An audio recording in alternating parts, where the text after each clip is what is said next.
Capítulo 2. Deus. A existência de Deus. 1. Sendo Deus a causa primária de todas as coisas, a origem de tudo o que existe, a base sobre a qual repousa o edifício da criação, ele é o ponto mais importante a ser considerado antes de qualquer outro. 2. Existe um princípio elementar que diz que é pelos efeitos, pelas consequências, que se julga uma causa, mesmo quando não vemos essa causa. Se um pássaro voando for atingido por um projétil mortal, deduzimos que ele foi alvejado por um hábil atirador, mesmo que o atirador não seja visto.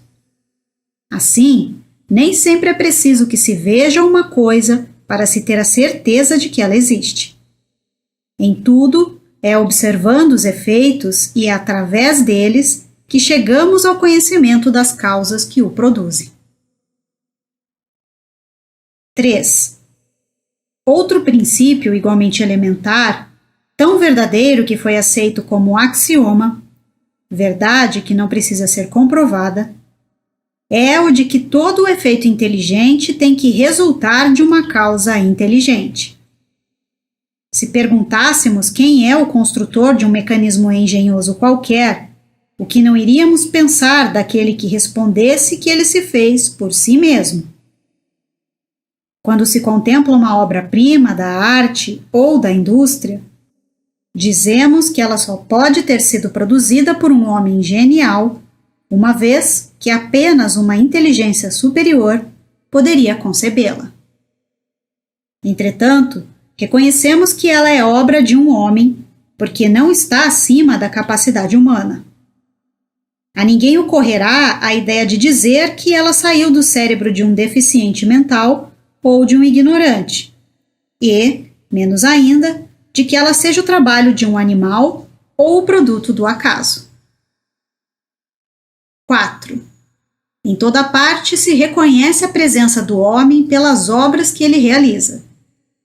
A existência dos homens antediluvianos seria facilmente comprovada não somente pela presença dos fósseis humanos nos terrenos daquela época, como também pelos objetos trabalhados por eles.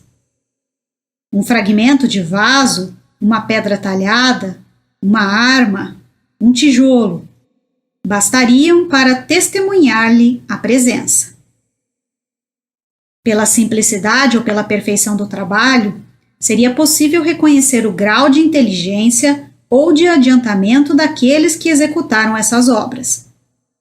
Se estivéssemos numa região exclusivamente habitada por selvagens, e lá encontrássemos uma estátua digna de Fídias, genial escultor da Grécia Antiga, não hesitaríamos em dizer que essa estátua é obra de uma inteligência superior à dos selvagens, visto que eles seriam incapazes de tê-la produzido. 5. Pois bem, ao olhar em volta de si, sobre as obras da natureza, ao observar a previdência, a sabedoria, a harmonia que preside todas as coisas, o homem reconhece que todas elas ultrapassam os limites da mais talentosa inteligência humana. Ora, se o homem não as pode produzir, é porque essas obras são frutos de uma inteligência que está acima da humanidade, a menos que se admita que existam efeitos sem que haja uma causa que os gere. 6. A isso, algumas pessoas opõem o seguinte raciocínio: as obras ditas da natureza são produzidas por forças materiais que atuam mecanicamente em concordância com as leis da atração e repulsão. As moléculas dos corpos inertes se agregam e se desagregam seguindo essas leis. As plantas nascem, brotam, crescem e se multiplicam sempre da mesma maneira, cada uma em sua espécie, também por efeito das leis de atração e repulsão. Cada indivíduo se assemelha com aqueles dos quais ele descende. O crescimento, a floração, a frutificação, a coloração se acham subordinados a causas materiais, tais como o calor, a eletricidade, a luz, a umidade e etc. O mesmo ocorre com os animais.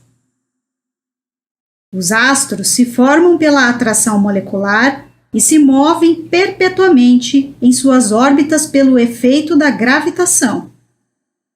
Essa regularidade mecânica no emprego das forças naturais não indica, de modo algum, a ação de uma inteligência livre que tem autonomia. O homem movimenta o seu braço quando quer e como quer. Se ele movimentasse sempre no mesmo sentido, desde o seu nascimento até a sua morte, seria um autômato, máquina com movimento automatizado. Ora, as forças orgânicas da natureza são puramente automáticas. Tudo isso é verdade, mas essas forças são efeitos que devem ter uma causa e ninguém pretende que elas constituam a divindade. Elas são forças materiais e mecânicas que não possuem inteligência própria. Entretanto, essas forças são postas em funcionamento, distribuídas, apropriadas à necessidade de cada coisa por uma inteligência que não é dos homens. A aplicação útil dessas forças é um efeito inteligente que evidencia uma causa inteligente. Um pêndulo se move com uma regularidade automática e é justamente nessa regularidade que está o seu mérito. A força que faz o pêndulo se mover é toda material e nada tem de inteligente. Mas o que seria desse pêndulo se uma inteligência não tivesse combinado, calculado, distribuído o emprego dessa força para fazê-lo andar com precisão?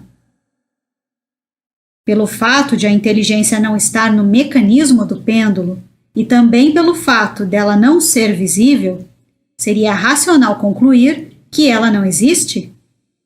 Podemos julgá-la pelos seus efeitos.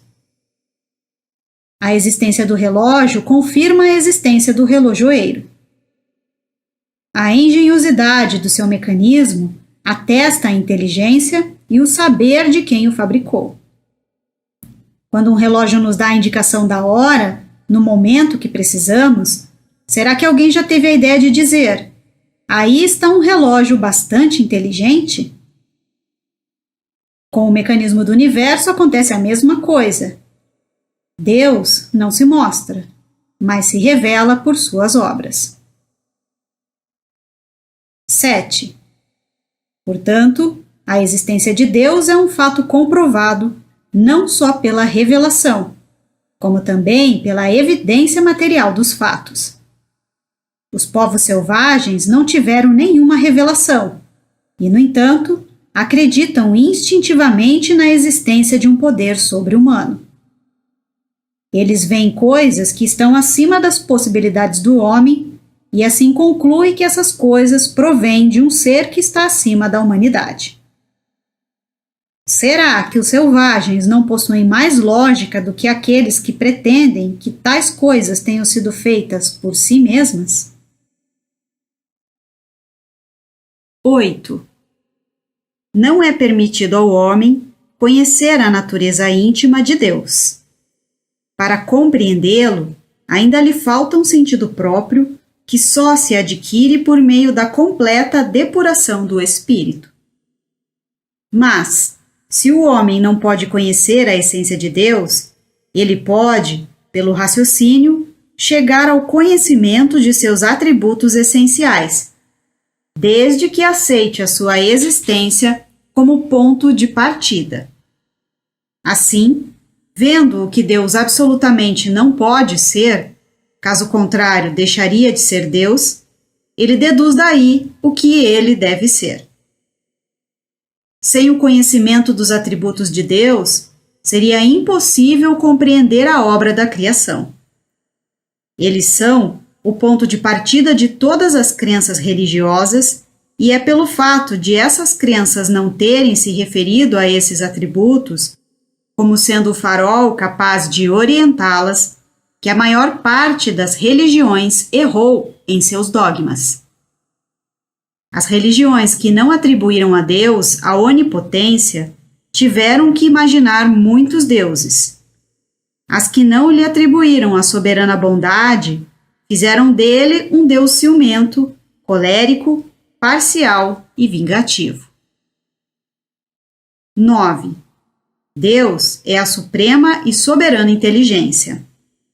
A inteligência do homem é limitada, uma vez que ele não pode fazer nem compreender tudo o que existe. A inteligência de Deus abrange todo o infinito. Por isso, ela também tem que ser infinita. Se imaginássemos que a inteligência de Deus pudesse ser limitada num ponto qualquer, poderíamos conceber outro ser mais inteligente, capaz de compreender e fazer o que Deus não faria, e assim por diante, até o infinito. 10. Deus é eterno, ou seja, ele não teve um começo e nem terá um fim. Se ele tivesse tido um começo, teria saído do nada. Ora, como nada não existe, ele não pode gerar coisa alguma. Ou então, Deus teria sido criado por um outro ser anterior, e nesse caso, esse outro ser é que seria Deus. Se imaginássemos um começo ou um fim para Deus, poderíamos conceber um ser que teria existido antes dele, ou um ser que poderia vir a existir depois dele, e assim por diante, até o infinito. 11. Deus é imutável. Se ele estivesse sujeito a mudanças, as leis que regem o universo não teriam nenhuma estabilidade. 12. Deus é imaterial, ou seja, a sua natureza difere de tudo aquilo que chamamos de matéria. De outro modo, ele não seria imutável, pois estaria sujeito às transformações da matéria. Deus não tem forma que possa ser percebida pelos nossos sentidos. Caso contrário, ele seria matéria. Dizemos, a mão de Deus, o olho de Deus, a boca de Deus, porque o homem, conhecendo apenas a si mesmo, toma suas características como termo de comparação para tudo o que não compreende. As imagens em que Deus é representado pela figura de um velho com barbas longas e envolto num manto são ridículas. Essas comparações têm o inconveniente de rebaixar o Ser Supremo ao medíocre tamanho ocupado pela humanidade. Ao fazer isso, estamos a um passo de atribuir a Deus as paixões humanas e a um passo de fazer dele um ser colérico e ciumento. 13. Deus é onipotente. Se ele não possuísse o poder supremo, seria possível conceber um ser mais poderoso e assim por diante, até que se encontrasse um ser cujo poder não pudesse ser ultrapassado por nenhum outro. Então, esse outro ser é que seria Deus. 14. Deus é soberanamente justo e bom. A sabedoria providencial das leis divinas se revela tanto nas maiores quanto nas menores coisas. E essa sabedoria não permite que se duvide da sua justiça nem da sua bondade. O fato de uma qualidade ser infinita exclui a possibilidade da existência de uma qualidade contrária, porque, se isso acontecer, a qualidade contrária diminui ou anula a qualidade infinita.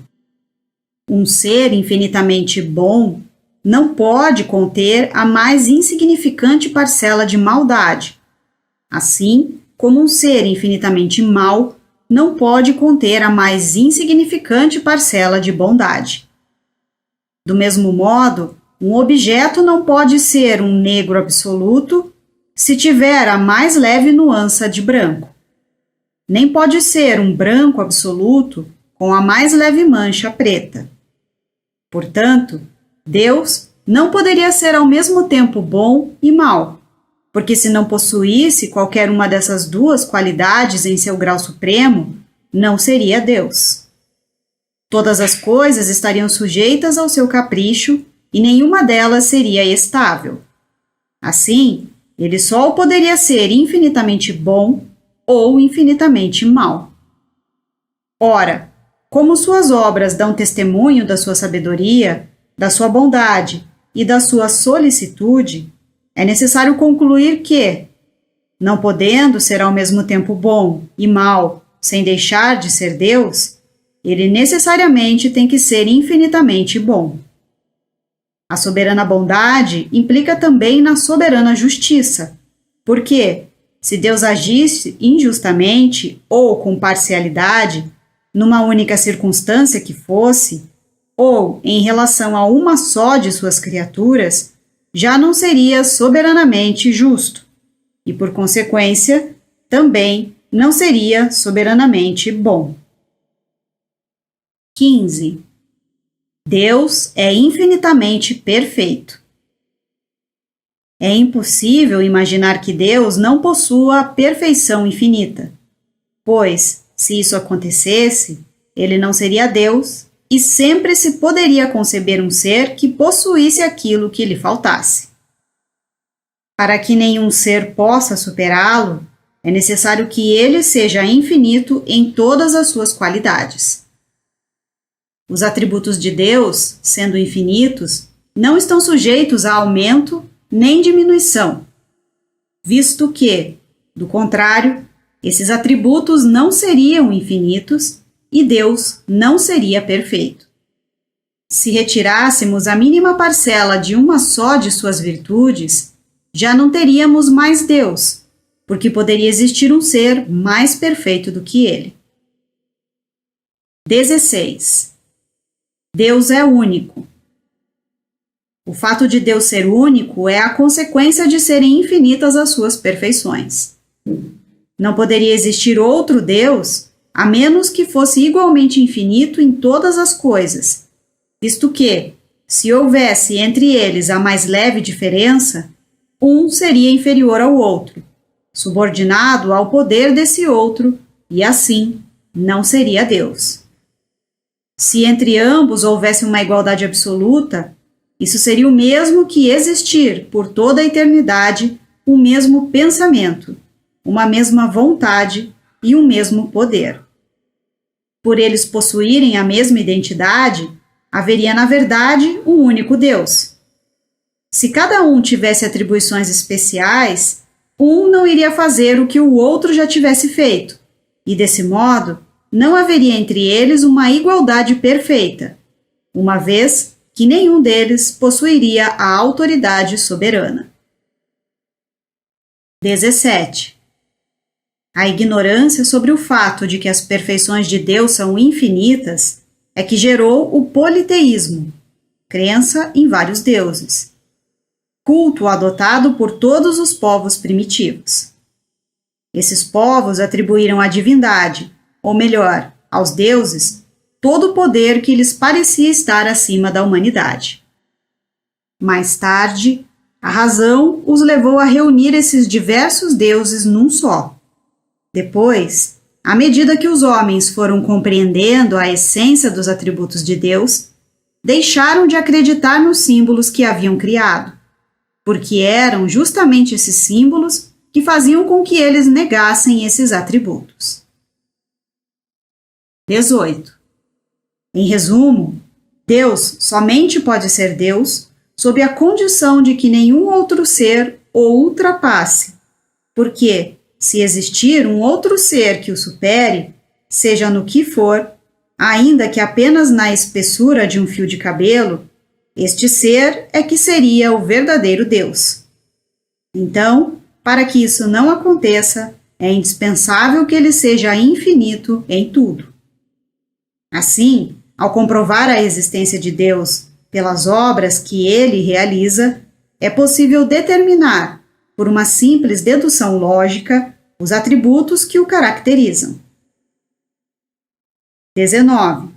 Portanto, Deus é a inteligência suprema e soberana, é único, eterno, imutável, imaterial, onipotente, soberanamente justo e bom, infinito em todas as perfeições, e não poderia ser de outra forma.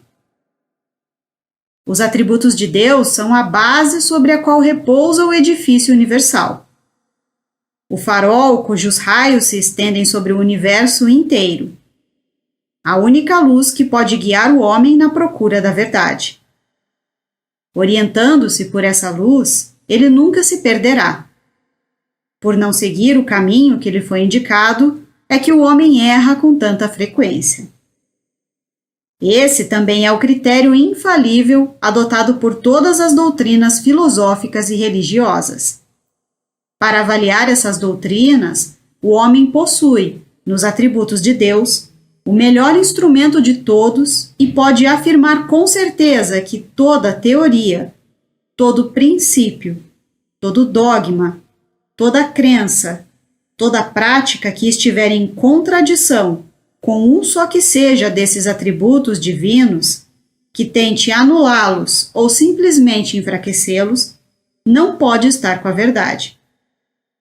Na filosofia, na psicologia, na moral e na religião, só é verdadeiro aquilo que não se afasta nem 1 milímetro dos atributos essenciais da divindade. A religião perfeita será aquela que não tiver um único artigo de fé que esteja em oposição a esses atributos. Será aquela cujos dogmas suportem a prova desse controle sem nada sofrerem. 20. A providência é o cuidado que Deus tem para com as suas criaturas. Ele está em toda parte e a tudo vê, a tudo preside, mesmo as menores coisas, as mais insignificantes. É nisso que consiste a sua ação providencial. Como pode Deus, tão grande, tão poderoso, tão superior a tudo, envolver-se com pequenos detalhes sem importância, preocupar-se com os menores atos da nossa vida e com os mais ínfimos pensamentos de cada indivíduo? Essa é uma pergunta que o incrédulo se faz e de onde ele conclui que, ao admitir a existência de Deus, a sua ação deveria ficar restrita às leis gerais que regem o universo. Isso para que o universo funcione por toda a eternidade, em virtude dessas leis, às quais toda criatura se acha submetida no seu dia a dia, sem que seja preciso a intervenção contínua da providência. 21. Os homens, no estado de inferioridade em que ainda se encontram, só com muita dificuldade conseguem compreender que Deus seja infinito. Por serem limitados e circunscritos, eles entendem que Deus também seja assim. Esse é o motivo pelo qual eles também atribuem a Deus a forma humana. Os quadros em que Deus é pintado com a forma humana contribuem para difundir esse erro no espírito das massas, que dão mais importância à forma do que ao pensamento. Para a maioria, ele é um soberano poderoso, sentado num trono inacessível e perdido na imensidade dos céus. Como as faculdades e as percepções dos homens são limitadas, eles não conseguem compreender que Deus possa ou se digne a intervir nas pequenas coisas. 22. O homem, por ser impotente para compreender a essência de Deus, só pode fazer dele uma ideia aproximada com a ajuda de comparações necessariamente muito imperfeitas. Essas comparações servem, ao menos, para lhe mostrar a possibilidade daquilo que, à primeira vista, lhe parece impossível, ou seja, ter uma ideia mais correta da divindade. Vamos supor um fluido muito sutil, capaz de penetrar todos os corpos. Não sendo inteligente, esse fluido atua mecanicamente apenas por meio das forças materiais. Porém, se imaginarmos esse fluido dotado de inteligência, com capacidade de percepção e sensibilidade, ele não vai mais atuar às cegas, e sim com discernimento, com vontade própria e liberdade. Ele poderá ver, ouvir e sentir. 23. As propriedades do fluido perispiritual podem nos dar uma ideia do que seja um fluido dotado de inteligência. O fluido perispiritual não possui inteligência própria, uma vez que ele é matéria, mas ele é o veículo do pensamento, das sensações e das percepções do espírito. O fluido perispiritual não é o pensamento do espírito, mas ele é o executor e o intermediário desse pensamento. Por ser o fluido perispiritual quem transmite esse pensamento, ele fica de alguma forma impregnado do pensamento transmitido. Por não termos a possibilidade de isolar o pensamento, ele nos dá a impressão de que se junta com o fluido perispiritual para formar uma coisa só, da mesma forma que acontece entre o som e o ar, de maneira que podemos, por assim dizer, materializar o pensamento. Assim como dizemos que o ar se torna sonoro, poderíamos, tomando o efeito pela causa, dizer que o fluido perispiritual se torna inteligente. 24. Mesmo que o pensamento de Deus funcione desse modo ou não, isto é, quer o pensamento de Deus atue diretamente ou por intermédio de um fluido, representaremos Deus para facilitar a nossa compreensão sob a forma concreta de um fluido inteligente preenchendo o universo infinito e penetrando todas as partes da criação. A natureza inteira estaria imersa no fluido divino. Ora, em virtude do princípio de que as partes de um todo são da mesma natureza e têm as mesmas propriedades que o todo, cada átomo desse fluido, se assim podemos nos expressar, possuindo o pensamento, ou melhor, os atributos essenciais da divindade, e estando este mesmo fluido em toda parte, tudo está submetido à sua ação inteligente, à sua previdência e aos seus cuidados. Não há um ser, por mais ínfimo que seja, que não fique de algum modo impregnado desse fluido. Assim, estamos constantemente na presença de Deus. Não há uma só de nossas ações que possamos ocultar do seu olhar. O nosso pensamento está em contato incessante com o seu pensamento, e é com razão que se diz que Deus vê nas mais profundas dobras do nosso coração. Nós estamos nele como ele está em nós, segundo as palavras do Cristo. João capítulo 4, versículo 13. Para estender o seu cuidado a todas as criaturas, Deus não precisa lançar o seu olhar do alto da imensidade. Para que nossas preces sejam ouvidas, elas não precisam transpor o espaço, nem serem ditas com voz retumbante, porque, estando Deus continuamente ao nosso lado, os nossos pensamentos repercutem nele, do mesmo modo que os sons de um sino fazem vibrar todas as moléculas do ar ambiente. 25. Não temos o pensamento de materializar a divindade. A imagem de um fluido universal inteligente, evidentemente, não passa de uma comparação, com a finalidade de dar uma ideia mais adequada de Deus do que os quadros que o representam sobre a forma de uma figura humana. Ela tem por objetivo tornar compreensível a possibilidade de Deus estar em toda parte e de se ocupar com todas as coisas. 26. Temos incessantemente sobre os nossos olhos um exemplo que pode nos dar uma ideia da maneira pela qual a ação de Deus pode se estender até as partes mais íntimas de todos os seres e, por consequência, como as impressões mais sutis da nossa alma chegam até ele. Colhemos esse exemplo de uma instrução dada por um espírito acerca desse assunto. 27. O homem é um pequeno mundo que tem o espírito como seu diretor e o corpo como ser dirigido. Nesse nosso exemplo, o corpo representará uma criação cujo espírito seria Deus. É preciso compreender que isto é apenas uma comparação. Os membros desse corpo, os diferentes órgãos que o compõem, os músculos, os nervos, as articulações, são igualmente individualidades materiais, se assim podemos dizer, localizadas em pontos especiais do referido corpo. Embora o nosso corpo físico seja formado por um número considerável de partes, com natureza tão variada e diferente, ninguém poderá supor que se possa produzir algum movimento ou alguma impressão num lugar qualquer sem que o espírito tenha consciência do que está acontecendo. Existem sensações diversas em vários lugares simultaneamente?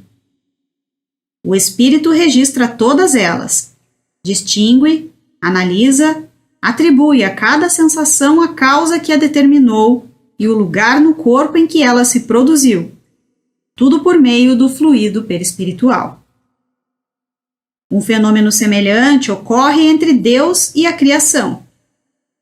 Deus está em toda parte na natureza, como o espírito está em toda parte no seu corpo. Todos os elementos da criação estão em relação constante com ele, assim como todas as células do corpo humano estão em contato imediato com o espírito. Portanto, não há razão para que eventos da mesma ordem não se produzam da mesma maneira, tanto no caso de Deus para com a criação, como no caso do espírito para com as suas células. Um membro se agita. O espírito sente o membro agitado. Uma criatura pensa. Deus tem conhecimento. Todos os membros do corpo estão em movimento. Os diferentes órgãos são postos em vibração. O espírito sente todas as manifestações, distingue cada uma delas e as localiza. As diferentes criações, as diferentes criaturas se agitam, pensam, agem diversamente. Deus sabe tudo o que se passa e designa a cada uma delas o que lhe diz respeito. Desse exemplo, podemos deduzir a dependência mútua que existe entre a matéria e a inteligência, a dependência mútua que existe entre todos os seres de um mundo, entre todos os mundos e, por fim, de todas as criações com o Criador. Kahneman, Sociedade Espírita de Paris, 1867. 28. Compreendemos o efeito, a manifestação divina em todas as coisas, o que já é muito.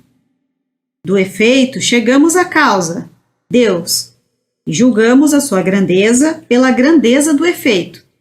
Porém, desconhecemos a sua essência íntima, assim como acontece com a causa de inúmeros fenômenos. Conhecemos os efeitos da eletricidade, do calor, da luz e da gravidade. Chegamos a calculá-los e, no entanto, ignoramos a natureza íntima do princípio que os produz. Será então que é racional negarmos o princípio divino, apenas porque não o compreendemos? Observação. Efeitos.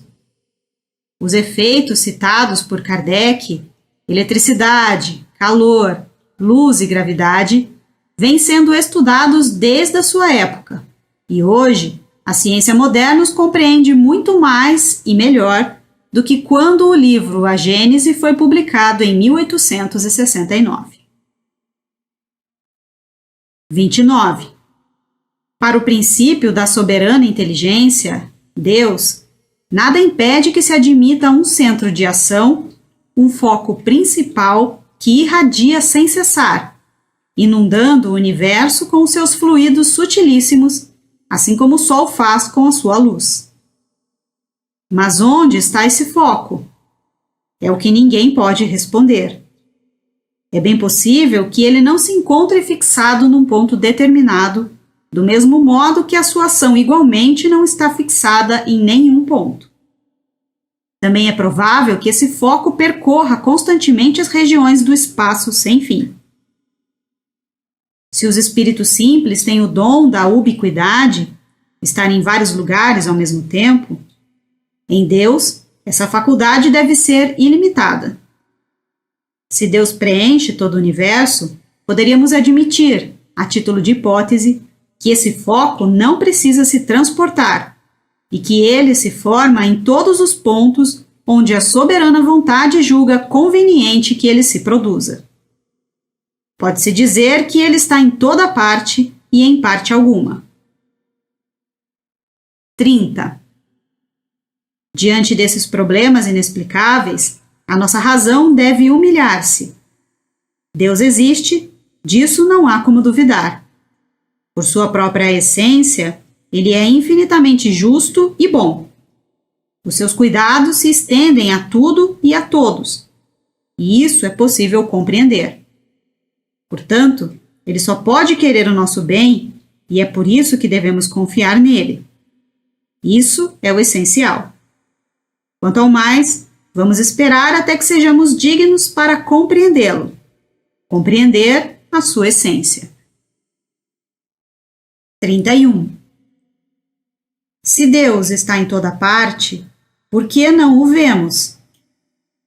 Será que o veremos quando deixarmos a Terra? Essas são perguntas que fazemos todos os dias.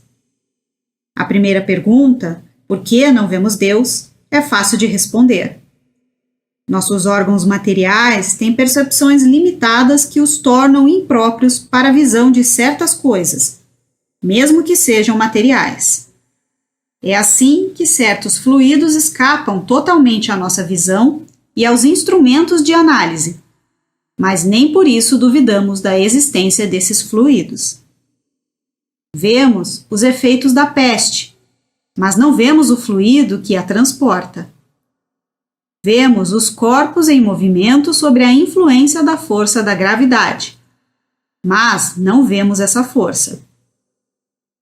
Observação. Peste. Kardec se refere à peste bubônica, conhecida na Idade Média como a peste negra. Em 1984, descobriu-se que a peste bubônica provinha da bactéria Yersinia pestis, que é transmitida ao homem pela pulga do rato. Assim, no tempo de Kardec, não se sabia que a transmissão era feita através dessa bactéria, e foi por isso que ele disse: vemos o efeito da peste, mas não vemos o fluido que a transporta. Nesse caso, não era um fluido, e sim uma bactéria. 32. Os nossos órgãos materiais não podem perceber as coisas de essência espiritual. Só podemos ver os espíritos e as coisas do mundo imaterial com a visão espiritual. Portanto, apenas a nossa alma pode ter a percepção de Deus.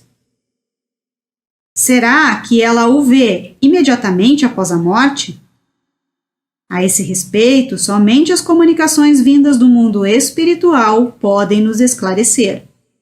Por meio delas, ficamos sabendo que a visão de Deus é um privilégio das almas mais depuradas e que bem poucas, ao deixar a Terra, possuem o grau de desmaterialização necessário para ter essa visão. Uma comparação simples fará com que o assunto seja compreendido de uma maneira mais fácil. 33. Uma pessoa que está no fundo de um vale, envolvida por uma bruma espessa, não consegue ver o sol. Entretanto, pela luz difusa, ela pode perceber a sua claridade. Se essa pessoa resolve subir a montanha, à medida que for subindo, o nevoeiro vai se dissipando e a luz se torna cada vez mais viva. Mas ela ainda não consegue ver o sol. Somente depois que ela se elevar acima da camada brumosa e chegar a um ponto onde o ar esteja completamente límpido, é que ela verá o sol em todo o seu esplendor. A mesma coisa acontece com a alma. O envoltório perispiritual é invisível e impalpável para nós, encarnados. Mas, em relação à alma, ele é uma matéria grosseira demais para alcançar certas percepções.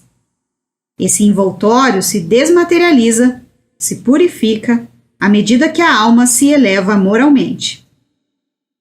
As imperfeições da alma são como as camadas brumosas que lhe obscurecem a visão. Cada imperfeição de que ela se desfaz é uma mancha a menos. Só depois de a alma ter se depurado completamente é que ela desfrutará da plenitude das suas faculdades. 34. Deus, por ser a essência divina por excelência, só pode ser percebido em todo o seu esplendor pelos espíritos que já atingiram o mais alto grau de desmaterialização. O fato dos espíritos imperfeitos não verem a Deus não significa que eles estejam mais afastados dele do que os outros, uma vez que todos os seres da natureza estão mergulhados no fluido divino, do mesmo modo que nós estamos mergulhados na luz do sol. As imperfeições dos espíritos inferiores são como nevoeiros que os impedem de ver o Criador. Quando esses nevoeiros se dissiparem, eles o verão resplandecer. Para isso, não terão a necessidade de subir, nem de ir procurá-lo nas profundezas do infinito.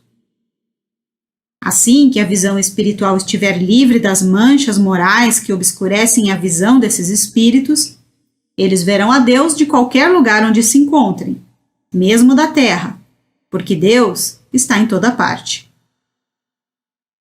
35.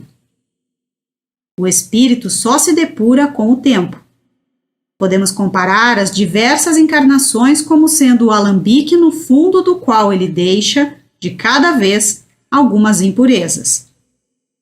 Ao abandonar seu corpo físico, os espíritos não se livram instantaneamente de suas imperfeições, razão pela qual, depois da morte, eles continuam sem ter a visão de Deus, assim como também não a tinham quando estavam encarnados. Mas, à medida que os espíritos se depuram, eles passam a ter uma intuição mais precisa. Se não o veem, compreendem-no melhor, pois a luz é mais clara. Assim, quando alguns espíritos dizem que Deus os proíbe de responder a uma pergunta, não é que Deus lhes tenha aparecido ou dirigido a palavra para lhes ordenar ou proibir de fazer isto ou aquilo. Não, é que eles o sentem, recebem as emanações do seu pensamento, do mesmo modo que acontece conosco quando os espíritos nos envolvem em seus fluidos, embora não os vejamos. 36. Portanto, nenhum homem pode ver a Deus com os olhos do corpo físico. Se essa graça fosse concedida a alguns, isso só seria possível no estado de êxtase, porque nesse estado a alma se encontra tão desprendida do corpo que torna o fato possível, mesmo ela estando encarnada. Um privilégio dessa natureza só poderia ser concedido a almas de elite, encarnadas em missão e não em expiação.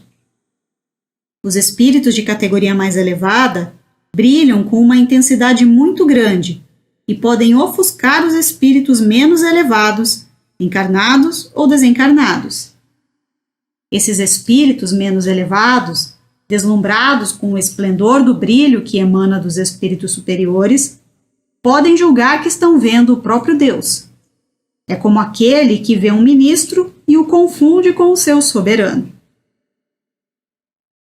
37. Com qual aparência Deus se apresenta para aqueles que se tornam dignos de vê-lo? Será que ele se apresenta sob uma forma qualquer? Sob a forma de uma figura humana ou como um foco resplandecente de luz? A linguagem humana é impotente para descrevê-lo, porque não existe nenhum ponto de comparação que possa nos dar uma ideia da sua aparência. Podemos nos comparar a um cego, que tenta inutilmente compreender o brilho do sol. O nosso vocabulário é limitado às nossas necessidades e ao círculo das nossas ideias.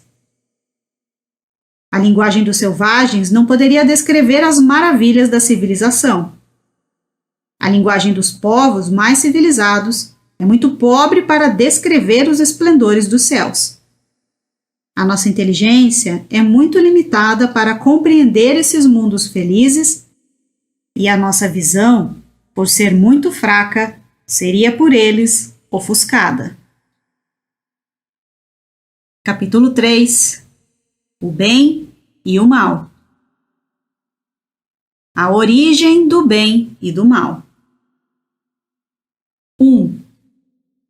Sendo Deus o princípio de todas as coisas, e sendo esse princípio todo sabedoria, todo bondade, todo justiça, tudo o que provém dele deve fazer parte dos seus atributos. Aquilo que é infinitamente sábio, justo e bom, não pode produzir nada que seja irracional, mal e injusto. Assim, o mal que observamos não pode ter a sua origem em Deus. 2. Se o mal fosse atribuição de um ser especial, quer seja ele chamado de Arimane ou de Satanás, das duas uma. Ou esse ser seria igual a Deus, e, portanto, tão poderoso e eterno quanto ele, ou lhe seria inferior. Se esse ser fosse igual a Deus, haveria duas forças rivais, lutando sem cessar, com cada um procurando desfazer o que o outro fizesse, e, desse modo, contrariando-se mutuamente. Essa hipótese é incomparável com a visão que temos do universo, pois todas as coisas nele estão ordenadas de uma forma única. No caso desse ser maligno ser inferior a Deus, ele estaria subordinado a ele e não poderia existir desde toda a eternidade como Deus. Assim, não sendo igual a ele, deveria ter um começo. Se ele foi criado, só poderia ter sido criado por Deus. Portanto, Deus teria criado um espírito do mal, o que seria a negação da sua bondade infinita. Ver o céu e o inferno, primeira parte, capítulo 9, os demônios. Observação. Arimane é o nome dado ao Senhor das Trevas na antiga religião fundada por Zoroastro ou Zaratustra. Essa religião se caracteriza pelo culto ao fogo e pelo dualismo entre o bem e o mal. O bem e o mal seriam integrantes do universo e fariam parte da natureza do homem. Cada um deles era representado por um deus. 3. Entretanto, o mal existe e tem uma causa. Os males que afligem a humanidade, sejam eles físicos ou morais, apresentam duas categorias que é importante distinguir: os males que o homem pode evitar e os males que independem da sua vontade. Entre os males que independem da vontade do homem, precisamos incluir os flagelos naturais. O homem, cujas faculdades são limitadas, não pode penetrar nem abranger o conjunto dos desígnios do Criador. Julga as coisas do seu ponto de vista, dos interesses artificiais e conforme as convenções sociais que ele mesmo criou e que não fazem parte da natureza.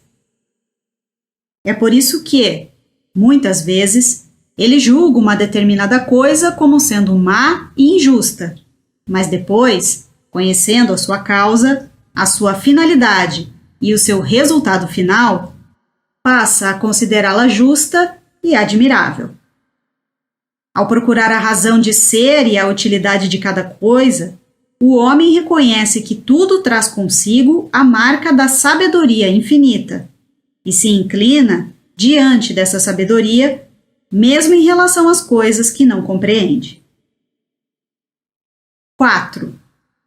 Com a inteligência que o homem recebeu de herança, ele pode evitar, ou ao menos atenuar muito, os efeitos de todos os flagelos naturais.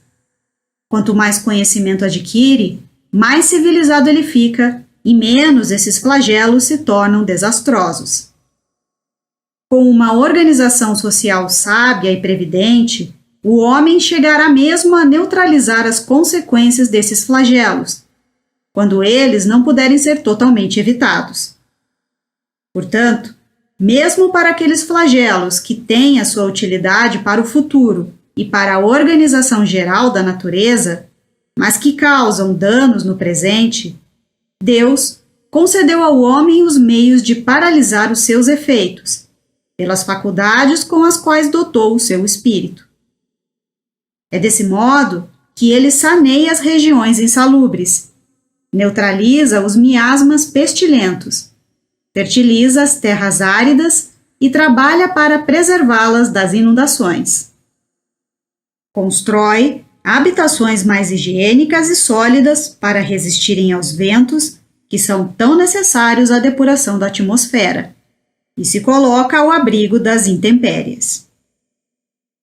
É também assim que, pouco a pouco, a necessidade faz o homem criar as ciências, por meio das quais ele melhora as condições de habitabilidade do globo, aumentando o seu próprio bem-estar. 5. Como o homem precisa progredir, os males aos quais ele se acha exposto servem de estímulo para que ele utilize a sua inteligência e todas as suas faculdades físicas e morais, no sentido de buscar os meios de evitar esses males. Se ele não tivesse nada a temer, nenhuma necessidade o levaria a procurar o que é melhor para si. Sua mente ficaria na inatividade, sem nada inventar ou descobrir. A dor é o estímulo que empurra o homem para frente, na direção do progresso. 6. Porém, mais numerosos do que os males que o homem não pode evitar são aqueles que ele cria para si pelos seus próprios vícios. São os males que provêm do seu orgulho, do seu egoísmo, da sua ambição, da sua cobiça e dos seus excessos em todas as coisas. São nesses excessos que estão a causa das guerras e das calamidades, das desavenças, das injustiças, da opressão do fraco pelo forte, enfim, da maior parte das enfermidades. Deus estabeleceu leis cheias de sabedoria, tendo como único objetivo o bem. O homem encontra nele mesmo tudo o que é necessário para cumprir essas leis. A sua consciência lhe traça o caminho a ser seguido, e a lei divina está gravada em seu coração. Além disso, Deus está sempre a lembrá-lo sobre essas leis por meio dos seus messias e profetas, e também por meio de todos os espíritos encarnados que recebem a missão de esclarecer, moralizar e aperfeiçoar o homem. Nesses últimos tempos, Deus o tem lembrado a respeito dessas leis, por meio de uma multidão de espíritos desencarnados que se manifestam em toda parte com o objetivo de dar a sua parcela de contribuição para que o homem não se afaste das leis sábias estabelecidas pelo Criador. Sem dúvida, se ele seguisse rigorosamente as leis divinas, certamente evitaria os males mais amargos e viveria feliz sobre a terra. Se não o faz, é em virtude do seu livre-arbítrio, e é por isso que ele sofre as consequências do seu proceder. Ver o Evangelho segundo o Espiritismo, capítulo 5, itens 4, 5, 6 e seguintes. 7. Entretanto, Deus, cheio de bondade, coloca o remédio ao lado do mal, ou seja, do próprio mal, ele faz nascer o bem. Chega um momento em que o excesso do mal moral se torna intolerável e impõe ao homem a necessidade de mudar de vida. A experiência o conduz a procurar no bem o remédio de que ele necessita, mas sempre fazendo uso do seu livre-arbítrio. Assim, quando ele entra num caminho melhor, é por efeito da sua vontade e porque compreendeu os inconvenientes do caminho em que se encontrava. Portanto, A necessidade o obriga a melhorar-se moralmente, pelo desejo que sente de ser mais feliz. Esse desejo é o mesmo que o obrigou a melhorar as condições materiais da sua existência. 8. Pode-se dizer que o mal é a ausência do bem, como o frio é a ausência do calor. Assim como o frio não é um fluido especial, o mal também não é uma qualidade à parte. Um é a negação do outro. Onde o bem não existe, forçosamente existe o mal. Deixar de fazer o mal já é o começo do bem. Deus quer somente o bem. O mal procede unicamente do homem. Se na criação houvesse um ser predisposto ao mal, nada poderia evitá-lo.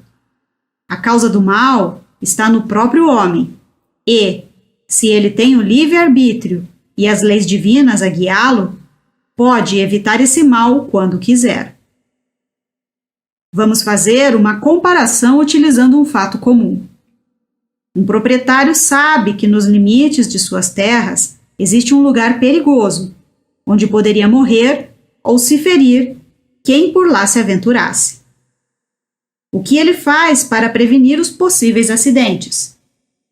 Coloca próximo do lugar um aviso que proíbe a passagem dos que ali vão chegar.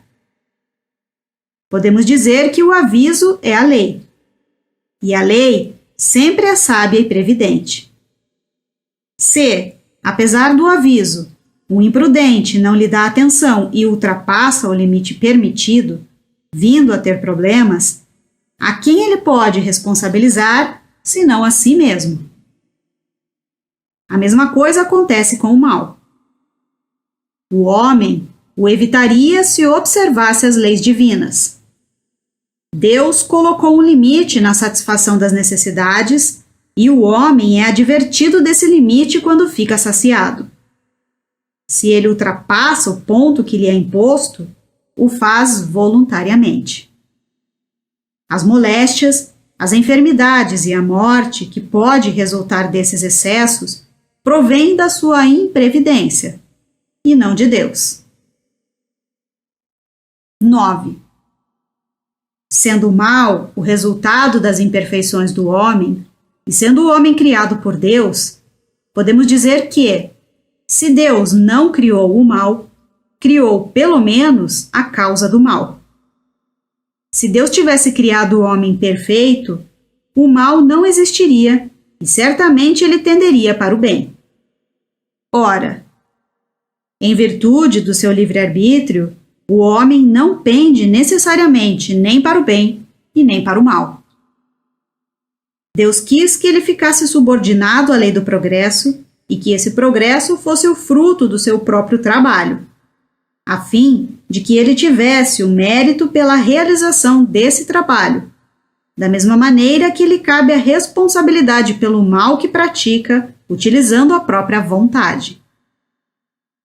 Portanto, a questão que se apresenta consiste em saber qual é a origem da sua propensão para o mal. Nota de Allan Kardec. O erro está em a gente pretender que a alma tenha saído perfeita das mãos do Criador, quando este, ao contrário, quis que a perfeição fosse o resultado da depuração gradual do espírito e que essa depuração fosse uma obra do próprio espírito. Deus quis que a alma, em virtude do seu livre-arbítrio, pudesse optar entre o bem e o mal, e que alcançasse os seus objetivos mediante uma vida de lutas e esforços, onde seria preciso resistir à prática do mal. Se Deus tivesse criado a alma do homem tão perfeita quanto a dele, ao sair das mãos do Criador, ela já teria assegurado a sua bem-aventurança eterna. Assim, ele a teria feito não à sua imagem, mas semelhante a ele mesmo. Bonamy, Juiz de Instrução. A Razão do Espiritismo, capítulo 6. 10. Se estudarmos todas as paixões e mesmo todos os vícios, veremos que a raiz de ambos está no instinto de conservação. Esse instinto existe com toda a sua força nos animais e nos seres primitivos mais próximos da animalidade, onde ele predomina sozinho, porque nesses seres não existe ainda a compensação do senso moral, porque o ser ainda não nasceu para a vida intelectual. Ao contrário, o instinto de conservação se enfraquece à medida que a inteligência se desenvolve, visto que a inteligência domina a matéria. O destino do espírito é a vida espiritual, porém, nas primeiras fases da sua existência corpórea, ele satisfaz apenas as necessidades materiais. Para satisfazer essas necessidades materiais, o exercício das paixões é fundamental para a conservação da espécie e dos indivíduos, materialmente falando. Mas, ao sair desse período das paixões, outras necessidades se apresentam, e elas a princípio são meio morais e meio materiais, para depois tornarem-se exclusivamente morais. É então que o espírito exerce o domínio sobre a matéria, procura se libertar do jugo que a matéria lhe impõe, avança no caminho que lhe é conveniente e se aproxima do seu destino final. Se, ao contrário, o espírito se deixa dominar pela matéria, ele se atrasa e se identifica com o selvagem.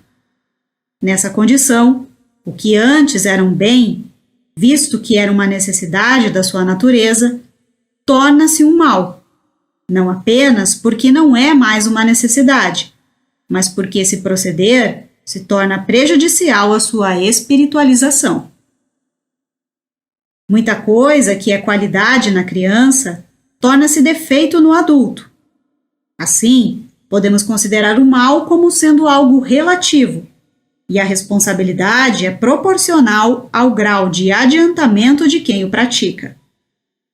Portanto, todas as paixões têm a sua conveniência, porque, se não fosse desse modo, Deus teria feito coisas inúteis e até nocivas. É o abuso que constitui o mal, e o homem abusa em função do seu livre-arbítrio. Mais tarde, ele mesmo tem interesse em se esclarecer e pode escolher livremente entre o bem e o mal. 1. Sendo Deus o princípio de todas as coisas, e sendo esse princípio todo sabedoria, todo bondade, todo justiça, tudo o que provém dele deve fazer parte dos seus atributos. Aquilo que é infinitamente sábio, justo e bom, não pode produzir nada que seja irracional, mal e injusto. Assim, o mal que observamos não pode ter a sua origem em Deus. 2. Se o mal fosse atribuição de um ser especial, quer seja ele chamado de Arimane ou de Satanás, das duas uma.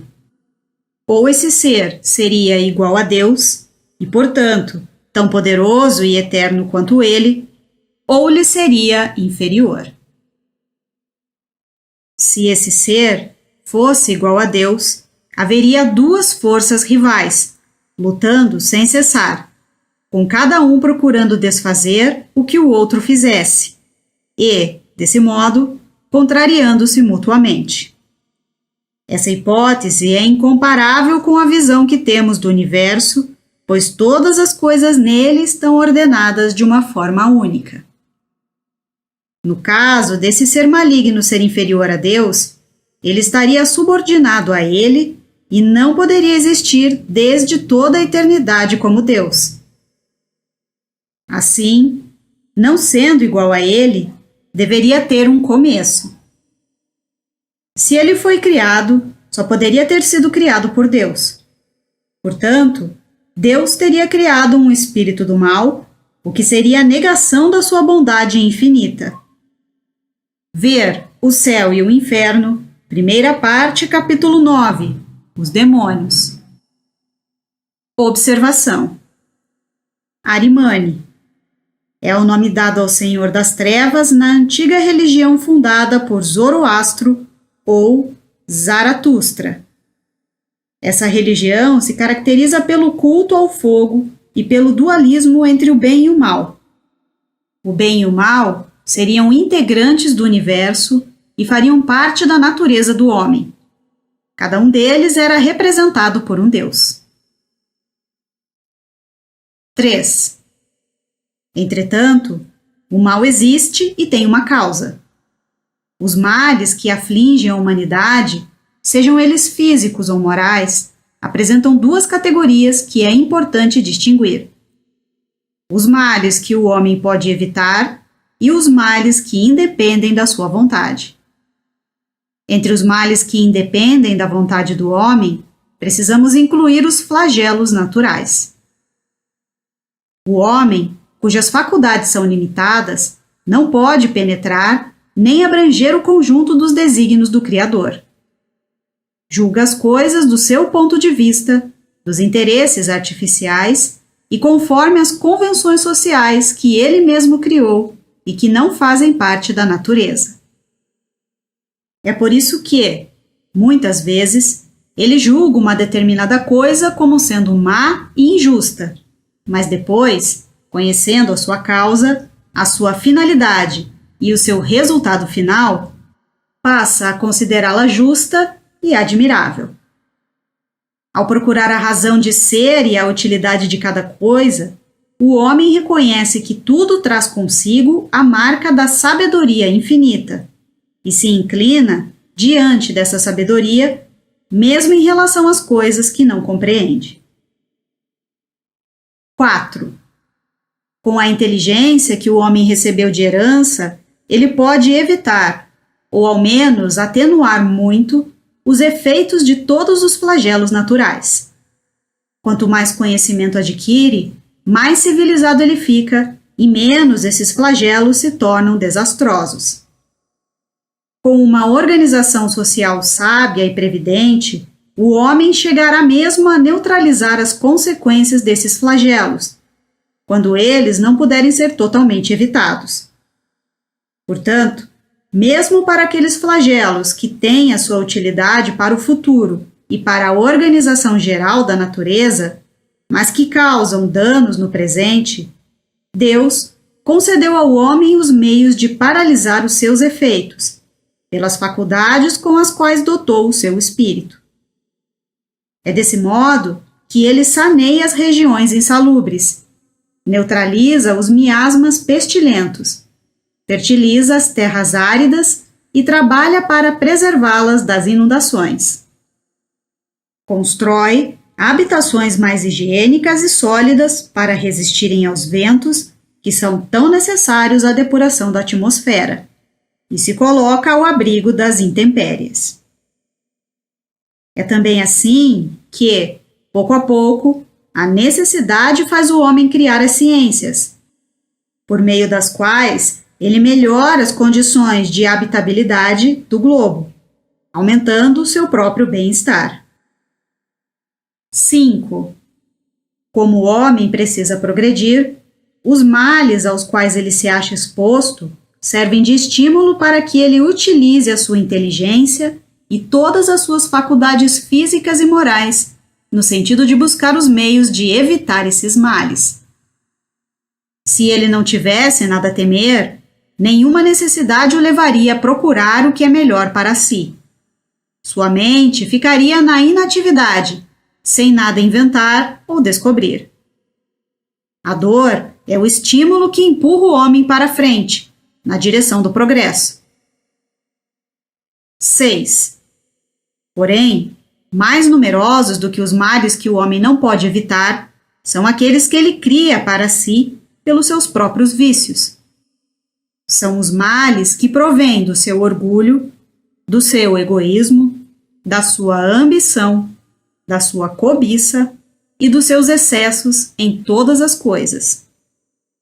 São nesses excessos que estão a causa das guerras e das calamidades, das desavenças, das injustiças, da opressão do fraco pelo forte, enfim, da maior parte das enfermidades. Deus estabeleceu leis cheias de sabedoria, tendo como único objetivo o bem. O homem encontra nele mesmo tudo o que é necessário para cumprir essas leis. A sua consciência lhe traça o caminho a ser seguido, e a lei divina está gravada em seu coração. Além disso, Deus está sempre a lembrá-lo sobre essas leis por meio dos seus messias e profetas, e também por meio de todos os espíritos encarnados que recebem a missão de esclarecer, moralizar e aperfeiçoar o homem. Nesses últimos tempos, Deus o tem lembrado a respeito dessas leis, por meio de uma multidão de espíritos desencarnados que se manifestam em toda parte com o objetivo de dar a sua parcela de contribuição para que o homem não se afaste das leis sábias estabelecidas pelo Criador. Sem dúvida, se ele seguisse rigorosamente as leis divinas, certamente evitaria os males mais amargos e viveria feliz sobre a terra. Se não o faz, é em virtude do seu livre-arbítrio, e é por isso que ele sofre as consequências do seu proceder. Ver o Evangelho segundo o Espiritismo, capítulo 5, itens 4, 5, 6 e seguintes. 7. Entretanto, Deus, cheio de bondade, coloca o remédio ao lado do mal, ou seja, do próprio mal, ele faz nascer o bem. Chega um momento em que o excesso do mal moral se torna intolerável e impõe ao homem a necessidade de mudar de vida. A experiência o conduz a procurar no bem o remédio de que ele necessita, mas sempre fazendo uso do seu livre-arbítrio. Assim, quando ele entra num caminho melhor, é por efeito da sua vontade e porque compreendeu os inconvenientes do caminho em que se encontrava. Portanto, a necessidade o obriga a melhorar-se moralmente, pelo desejo que sente de ser mais feliz. Esse desejo é o mesmo que o obrigou a melhorar as condições materiais da sua existência. 8. Pode-se dizer que o mal é a ausência do bem, como o frio é a ausência do calor.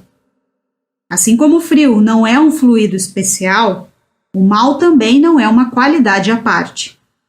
Um é a negação do outro. Onde o bem não existe, forçosamente existe o mal. Deixar de fazer o mal já é o começo do bem. Deus quer somente o bem. O mal procede unicamente do homem. Se na criação houvesse um ser predisposto ao mal, nada poderia evitá-lo. A causa do mal está no próprio homem e, se ele tem o livre-arbítrio e as leis divinas a guiá-lo, pode evitar esse mal quando quiser. Vamos fazer uma comparação utilizando um fato comum. Um proprietário sabe que nos limites de suas terras existe um lugar perigoso, onde poderia morrer ou se ferir quem por lá se aventurasse. O que ele faz para prevenir os possíveis acidentes? Coloca próximo do lugar um aviso que proíbe a passagem dos que ali vão chegar. Podemos dizer que o aviso é a lei. E a lei sempre é sábia e previdente. Se, apesar do aviso, o imprudente não lhe dá atenção e ultrapassa o limite permitido, vindo a ter problemas, a quem ele pode responsabilizar, senão a si mesmo? A mesma coisa acontece com o mal. O homem o evitaria se observasse as leis divinas. Deus colocou um limite na satisfação das necessidades e o homem é advertido desse limite quando fica saciado. Se ele ultrapassa o ponto que lhe é imposto, o faz voluntariamente. As moléstias, as enfermidades e a morte que pode resultar desses excessos provêm da sua imprevidência, e não de Deus. 9. Sendo o mal o resultado das imperfeições do homem, e sendo o homem criado por Deus, podemos dizer que, se Deus não criou o mal, criou pelo menos a causa do mal.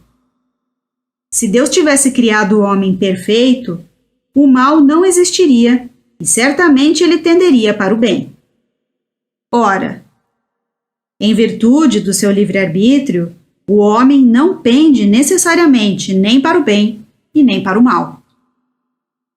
Deus quis que ele ficasse subordinado à lei do progresso e que esse progresso fosse o fruto do seu próprio trabalho, a fim de que ele tivesse o mérito pela realização desse trabalho, da mesma maneira que lhe cabe a responsabilidade pelo mal que pratica, utilizando a própria vontade.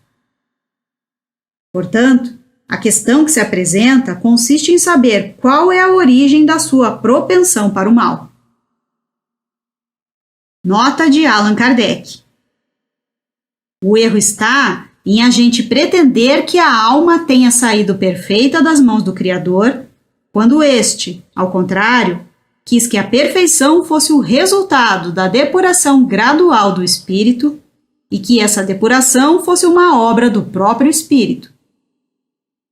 Deus quis que a alma, em virtude do seu livre-arbítrio, pudesse optar entre o bem e o mal, e que alcançasse os seus objetivos mediante uma vida de lutas e esforços, onde seria preciso resistir à prática do mal.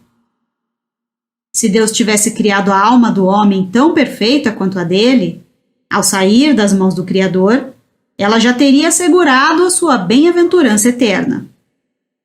Assim, ele a teria feito não à sua imagem, mas semelhante a ele mesmo. Bonamy, Juiz de Instrução. A Razão do Espiritismo, capítulo 6. 10. Se estudarmos todas as paixões e mesmo todos os vícios, veremos que a raiz de ambos está no instinto de conservação. Esse instinto existe com toda a sua força nos animais e nos seres primitivos mais próximos da animalidade, onde ele predomina sozinho, porque nesses seres não existe ainda a compensação do senso moral, porque o ser ainda não nasceu para a vida intelectual. Ao contrário, o instinto de conservação se enfraquece à medida que a inteligência se desenvolve, visto que a inteligência domina a matéria. O destino do espírito é a vida espiritual, porém, nas primeiras fases da sua existência corpórea, ele satisfaz apenas as necessidades materiais.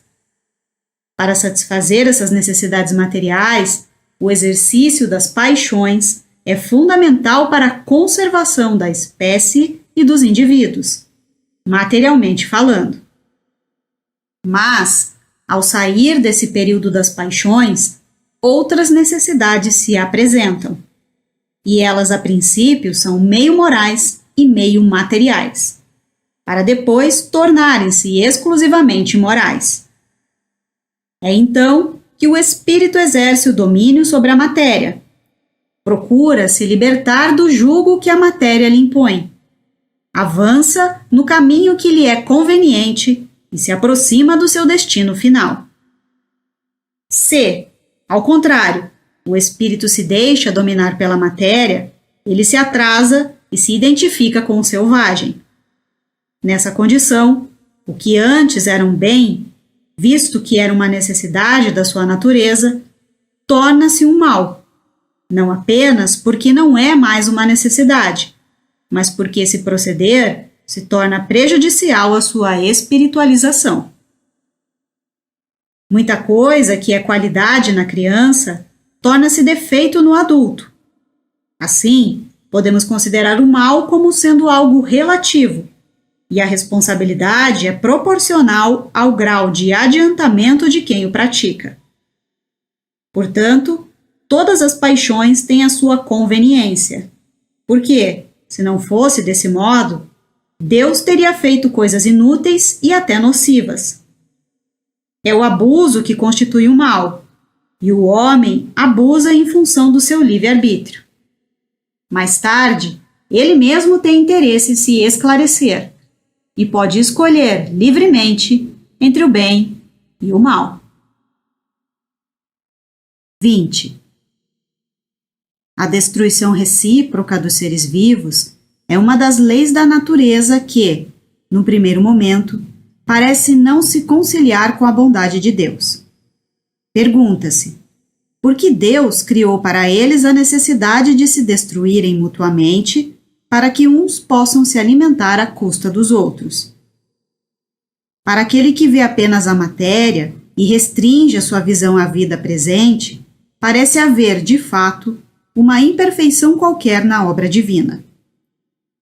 É que, em geral, os homens julgam a perfeição de Deus utilizando o ponto de vista humano. Medem a sabedoria do Criador, tomando por base a sua própria sabedoria, e pensam que Deus não poderia fazer coisa melhor do que eles mesmos fazem.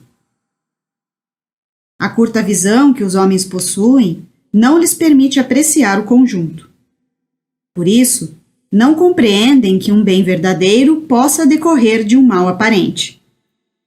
Apenas o conhecimento da essência do princípio espiritual e a grande lei de unidade, que é responsável pela harmonia da criação, podem dar a eles a chave desse mistério. Por que os seres vivos se destroem mutuamente? E mostrar-lhe a sabedoria de Deus e a harmonia que existe no universo, exatamente onde eles veem apenas uma anomalia e uma contradição. Observação: Lei da unidade. As consciências e as existências estão unidas umas às outras. É apenas por uma simples ilusão que os homens têm a percepção de estarem separados. 21. A verdadeira vida do animal, assim como a do homem, não está no envoltório corporal, corpo físico, do mesmo modo que também não está no vestuário. A verdadeira vida está no princípio inteligente que preexiste e sobrevive ao corpo.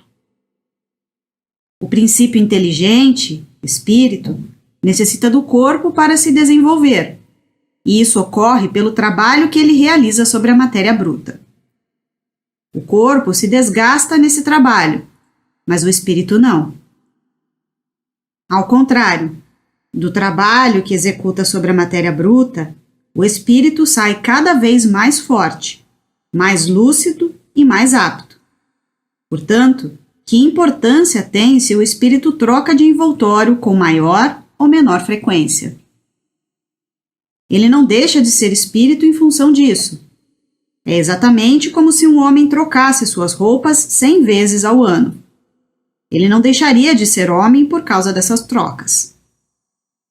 Pelo espetáculo incessante da destruição, Deus ensina aos homens a pouca importância que devem dar ao seu envoltório material, corpo físico, e lhes desperta a ideia da vida espiritual, fazendo com que eles a desejem como uma compensação. Alguns vão perguntar: Deus não poderia chegar ao mesmo resultado utilizando outros meios, sem obrigar os seres vivos a se entredevorarem? Se tudo é sabedoria na obra de Deus, devemos supor que essa sabedoria não deve ter falhas no que diz respeito à necessidade dos seres vivos de se alimentarem uns dos outros, assim como não deve ter falhas em outros pontos. Se não compreendemos isso, devemos atribuir a nossa falta de adiantamento. Entretanto, devemos procurar a razão do que nos parece defeituoso, tomando por guia esse princípio. Deus deve ser infinitamente justo e sábio. Assim, devemos procurar em tudo a sua justiça e a sua sabedoria, e nos inclinar diante do que ultrapassa a nossa compreensão. 22. A primeira utilidade que se apresenta dessa destruição é uma utilidade puramente física, e consiste no seguinte: os corpos orgânicos só se conservam com o auxílio das matérias orgânicas, pois somente elas contêm os elementos nutritivos necessários à sua transformação. Os corpos físicos são os instrumentos de ação do princípio inteligente, espírito, e eles precisam ser constantemente renovados. Por isso, a providência faz com que eles sirvam de alimento uns para os outros, visando a sua manutenção. Mas é o corpo que se nutre do corpo, sem que haja destruição do espírito, que fica apenas despojado do seu envoltório carnal. Nota de Allan Kardec. Ver a Revista Espírita, agosto de 1864. Extinção das raças. 23. Há, nesse processo de destruição mútua, considerações morais de ordem bem mais elevada. A luta é necessária para o desenvolvimento do espírito, porque é na luta que ele exercita as suas faculdades. Aquele que ataca em busca do seu alimento e aquele que se defende para conservar a sua vida usam de habilidade e de inteligência, aumentando assim as suas forças intelectuais. Um dos dois morre, mas, na verdade, o que foi que a criatura mais forte ou o mais hábil retirou da mais fraca? O seu corpo de carne, nada mais. O espírito que nunca morre, mais tarde renascerá em outro corpo. 24.